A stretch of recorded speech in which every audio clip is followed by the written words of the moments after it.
Hello, everybody. Today we'll be reading a story titled Enemy Pie. It's written by Derek Munson and illustrated by Tara Callahan King.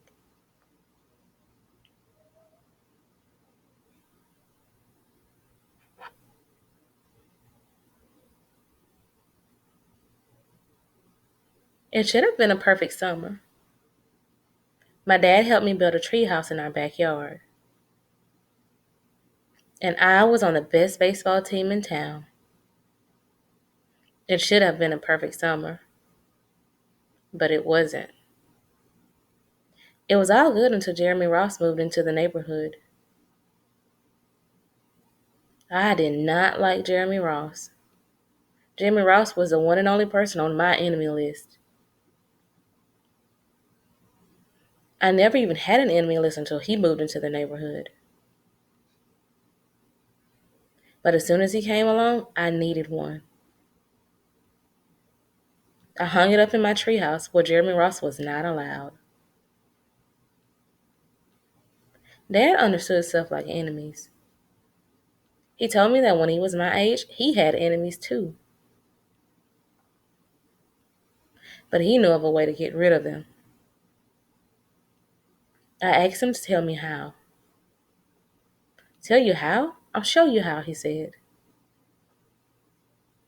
He pulled a really old recipe book off the kitchen shelf.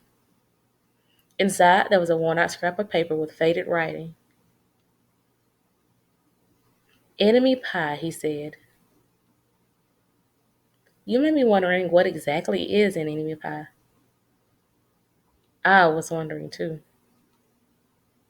But Dad said the recipe was so secret he couldn't even tell me. I will tell you this, he said. Enemy pie is the fastest known way to get rid of enemies. What kinds of things would I put into an enemy pie? I brought Dad some weeds from the garden, but he just shook his head. I brought him earthworms and rocks, but he didn't think he'd need those. I gave him the gum I've been chewing on all morning. He gave it right back to me. I went out to play. I shot baskets until the ball got stuck on the roof. And all the while, I listened to the sounds of my dad making enemy pie. This could be a great summer after all. Enemy pie was going to be awful. I tried to imagine how horrible it must smell or what it would look like. But when I was in the backyard, I smelled something really, really, really good. It was coming from our kitchen. I was a bit confused. I went in to ask Dad what was wrong. Enemy pie shouldn't smell this good. If enemy pie smelled bad, your enemy would never eat it, he said. I could tell he'd made enemy pie before. The buzzer rang and Dad pulled the pie out of the oven. It looked like plain old pie. It looked good enough to eat. But still, I wasn't really sure how this enemy pie worked. What exactly did it do to enemies? Maybe it made their hair fall out or their breath stinky. I asked Dad, but he was no help. He wouldn't tell me a thing. But while the pie cooled, he filled me in on my job. He talked quietly. There is one part of enemy pie that I can't do. In order for it to work, you need to spend a day with your enemy. Even worse, you have to be nice to him. It's not easy, but that's the only way that enemy pie can work. Are you sure you want to go through with this? Of course I was. It sounded horrible. It was scary, but it was worth a try. All I had to do was spend one day with Jeremy Ross. I rode my bike to his house and knocked on the door. When Jeremy opened the door, he seemed surprised. Can you play? I asked. He looked confused. "I'll go ask my mom," he said. He came back with his shoes in his hand. We rode bikes for a while and played on the trampoline. Then we made some water balloons and threw them at the neighbor girls. Jeremy's mom made us lunch. After lunch, we went over to my house. It was strange, but I was kind of having fun with my enemy. He almost seemed nice. But of course, I couldn't tell Dad that, since he had worked so hard to make this enemy pie. Jeremy Ross knew how to throw a boomerang. He threw it and it came right back to him. I threw it and it went over my house and into the backyard. When we climbed over the fence to find it, the first thing Jeremy noticed was my treehouse. My treehouse was my treehouse. I was the boss. And if Jeremy wanted in, can we go in it? He asked. I knew he was going to ask me that, but he was the only person on my enemy list. And enemies aren't allowed in my treehouse. But he did teach me to throw a boomerang.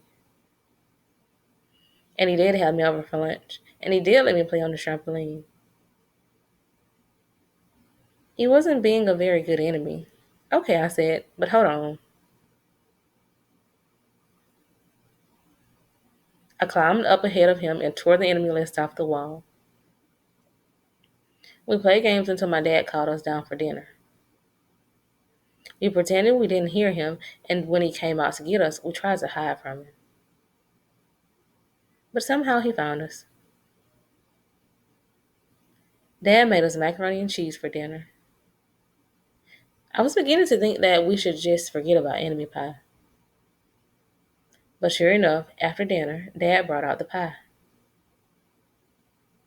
"Dad," I said, "it sure is nice having a new friend in the neighborhood." I was trying to get his attention and trying to tell him that Jeremy Ross was no longer my enemy. But Dad only smiled and nodded. I think he thought I was just pretending. He passed one to me and one to Jeremy. "Wow," Jeremy said. It was at this point that I panicked. I didn't want Jeremy to eat enemy pie. He was my friend. I couldn't let him eat it.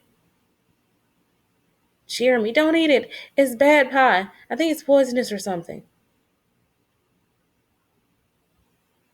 Jeremy's fork stopped before reaching his mouth.